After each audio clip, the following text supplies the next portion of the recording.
우리가 지난번에 향가의 갈래적인 특색을 먼저 보고 갔었어. 근데 수능에서 향가 작품이 나올 확률은 별로 없기는 해요. 근데 문제는 만약에 얘가 만에 하나 출제가 되었을 때 그때 좀 난감하지. 왜냐면 해석이 잘 안 되거든요. 그래서 여기 나와 있는 연계 작품만이라도 해석을 너희가 좀 알고 가는 게 좋을 것 같고, 자, 제목을 잠깐만 보면 안민가. 그때도 했는데 백성이 편안한 것과 관련된 노래라고 해서 유교라는 말이 쓰여져 있죠. 향가 중에 유일하게 유교적인 색채를 띤 작품이라고 생각을 하면 됩니다. 그리고 신라 경덕왕 때 이 신라의 상황이 안 좋았어요. 그래서 경덕왕이 충담사한테 부탁을 합니다. 나라를 어떻게 다스리는 게 좋을까? 이거에 대해서 노래를 좀 지어줘 라고 원저 제안에서 나온 노래예요. 자, 지금 10줄이기 때문에 얘가 19체 향가인 걸 알 수가 있고, 요 아아라는 말에서 19체 향가의 특징인 낙구천머리 감탄사를 확인할 수가 있어요. 너희가 2학년 때 향가를 배웠기 때문에 아마 기억이 날 텐데, 이 19체 향가의 낙구천머리 감탄사가 나중에 시조에 영향을 줍니다. 시조가 초중 종장의 3단 구성으로 이루어져 있다는 것과 낙구 첫머리에, 즉 종장 첫머리에 감탄사가 오는 시조들이 종종 있어요. 그래서 그런 시조에 이 향가가 영향을 줬다라고 보는 거. 만약에 이걸 모의고사에서 문제 내고 싶으면 보기로 제시를 해줍니다. 임금은 아버지요, 신하는 사랑을 주는 어머니요, 백성은 어린아이라고 한다면, 자, 지금 내가 이렇게 짝짝 그은 이유는 이게 은유법이기 때문에 그래요. 비유라고도 할 수가 있겠죠? 그래서 여기서 알 수 있는 거는 임금과 신하와 백성 간의 관계를 가족 관계에 비유를 했어요.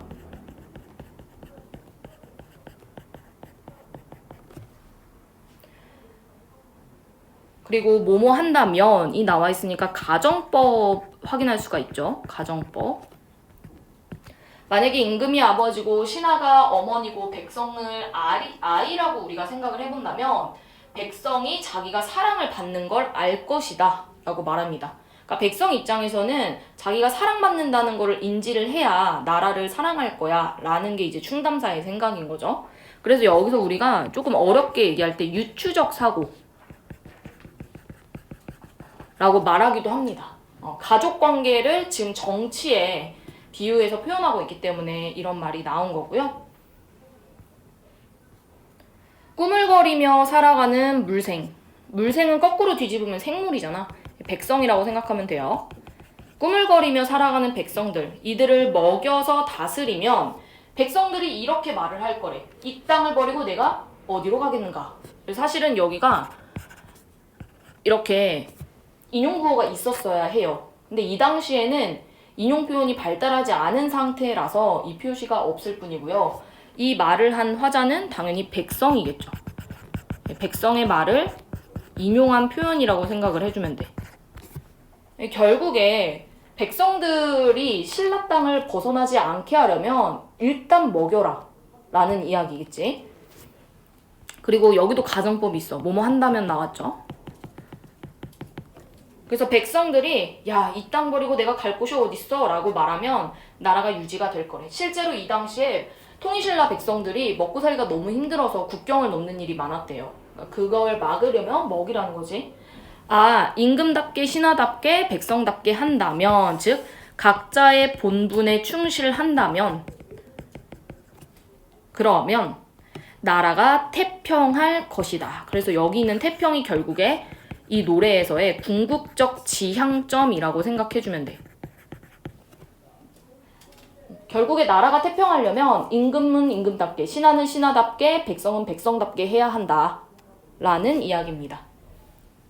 여기도 뭐뭐 한다 면이 있으니까 가정법이라고 해도 되겠죠.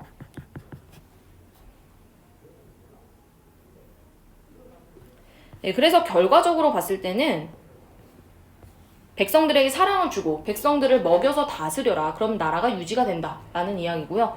주제는 밑에다 적을게요. 백성의 안녕과 나라의 태평을 염원. 이렇게 정리를 하면 됩니다. 내신이 안 들어가니까 달달 외울 필요는 없고요. 그냥 내용 정도만 이해하면 될 것 같아. 더 깊게 안 봐도 되겠죠. 자, 그 다음에 나 작품은 영광여고 친구들은 엄매할 때 많이 봤던 건데, 용비어 첨가가 최초로 쓰여진 훈민정음 글이에요. 그래서 그 실험적인 글이라고 볼 수도 있고 15세기의 한글의 모습을 아주 잘 보여주는 글이라고 생각하면 됩니다.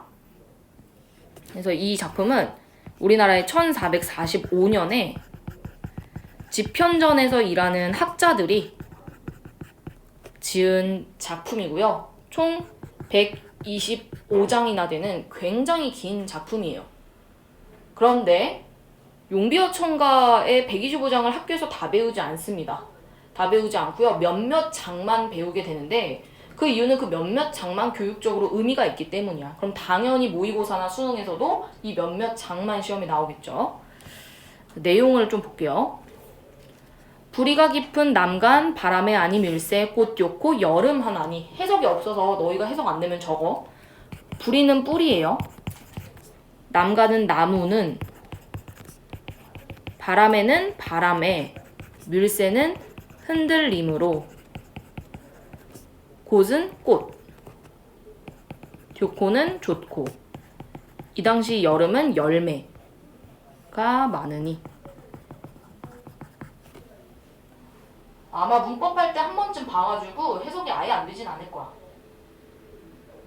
뿌리가 깊은 나무는 바람이라는 시련에 흔들리지 않고 꽃을 피워내고 열매를 맺게 한다 라는 거고, 밑에 샘이 깊은 물은, 자, 가말이라는 건 가뭄입니다. 가뭄. 가뭄에 안이 그침으로, 내라는 건 뭐 시냇물 할 때 그 내죠. 내를 잃어 바다에 가니. 대충만 해석할 수 있으면 돼. 근데 이 장이 시험에 정말 많이 나오는데 그 이유가 이 125장 중에 한글이 가장 많아요. 그래서 문학적으로도 가치가 있고, 그리고 그냥 표면적으로 보면 뿌리, 나무, 열매 이런 얘기를 하는 것 같지만 사실은 이게 조선을 비유한 표현이거든. 그래서 문학성도 뛰어나다고 봅니다.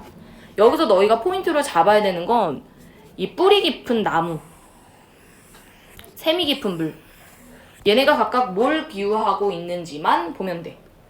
자, 뿌리가 깊다라는 건 기초가 그만큼 튼튼한 나라라는 걸 표현하는 거고, 샘이 깊다라는 건 유서가 깊은 나라를 표현하고자 한 거예요. 유서가 뭐냐면 그만큼 역사가 깊은 나라다라는 거예요.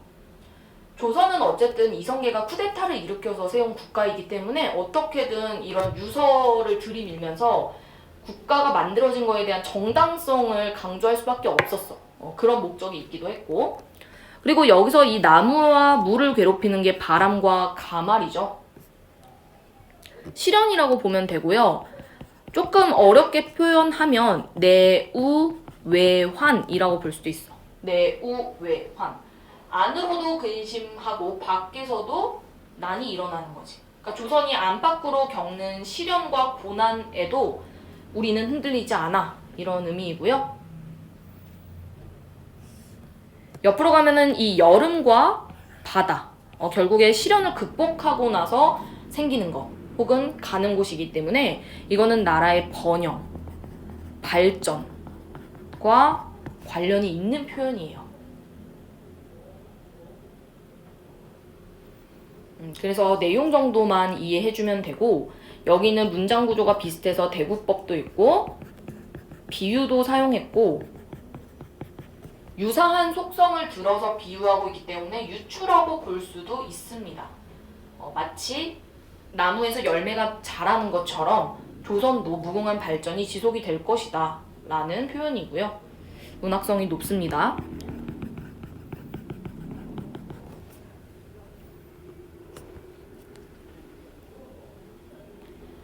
자, 그 다음에 125장을 볼게요. 실제로 다른 교육과정 반영한 교재들 보면 다 2장이랑 125장밖에 설명 안 해요. 이게 두 개가 제일 중요하기 때문에 그래. 자, 여기는 한자가 조금 많지. 천세는 천년이야, 천년. 천년 전에 미리 정한 한수북, 한양이란 뜻이에요. 한양 자리에 누인개국. 이 인자가 어질 인자야. 그리고 이게 쌓일 누자. 뭐 덕이 쌓여서 나라를 열었다. 이런 뜻이에요. 덕을 쌓아서 나라를 열다. 이런 뜻. 그 다음 복년. 이 복이 말 그대로 우리가 아는 뭔가 운수? 이런 뜻이야. 나라의 운수가 갓없으시니 뭐 밑에 각주 있습니다. 운수가 계속된다. 즉 좋은 운이 계속된다. 이런 의미야. 자, 이 부분에서 뭘 말하고자 하는 거냐면 한양은 조선의 수도잖아. 그치? 근데 이게 어느 날 갑자기 정해졌다기보다는 이미 천년 전부터 한양 자리가 조선의 자리가 될 자리였다. 우리가 여기에 나라를 세운 건 운명이다. 이런 의도로 쓴 표현이에요. 성신, 이 성스러운 왕손 이런 뜻이야. 성스러운 사람이 이어도 경천근민, 하늘을 공경하고 백성을 위해 부지런해야지만 더욱 굳어질 것입니다.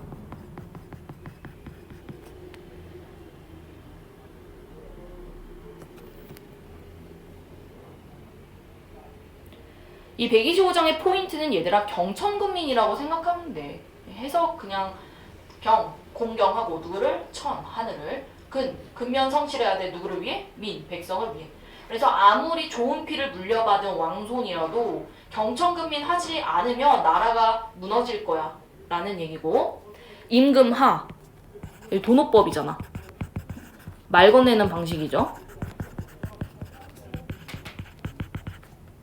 임금이시여, 아세요. 제발 좀 알아줘. 뭘? 낙수의 산행을 가 있어 하나빌 믿으니까. 여기 밑에 봐야 돼요. 밑에 보면은 옛날 중국 하나라에 태강왕이라는 왕이 있었는데 얘가 정치를 잘 안 했어. 왜냐면 지네 할아버지만 믿어.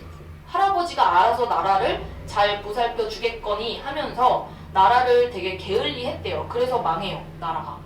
그래서 결국에 이 산행이라는 거는 사냥이란 뜻이고, 낙수에 사냥을 가 있어서 할아버지를 믿습니까? 란 뜻이야. 고사를 인용한 거죠. 연결하면 됩니다. 그래서 하나라 태광왕처럼 나라 망하게 하고 싶지 않으면 할아버지 믿지 말고 네가 알아서 경천근민 해라 라는 얘기입니다. 자, 이 125장은 사자성어로 표현하면요, 타산지석이에요. 타산지석. 타산지석이 뭐야? 남을 보고 배우는 거잖아. 하나라 태강왕을 보면서 임금이 알았으면 하는 것을 125장에 제시를 한 겁니다. 그래서 이 125장이 시험에 많이 나오는 이유가 뭐냐면 두 글자로 표현할 수 있어. 권계라서 그래요. 권계. 교훈을 주는 거야, 왕한테. 원래는 이 갈래가 뭔지 뭐 이런 거를 알면 좋은데 내신에 안 들어가니까 안 하고 그냥 넘어갈게요. 혹시 용비어 참가의 갈래가 뭔지 알아? 요것만 적어줄게. 갈래만. 갈래는 악장이에요, 악장. 악장. 자, 악장이 뭐냐면 처음 들어봤을 수도 있어. 그 나라가 만들어지고 나서 나라의 큰 행사 때 쓰이는 노래예요. 악장. 나라의 공식적 행사에 쓰이는 노래야.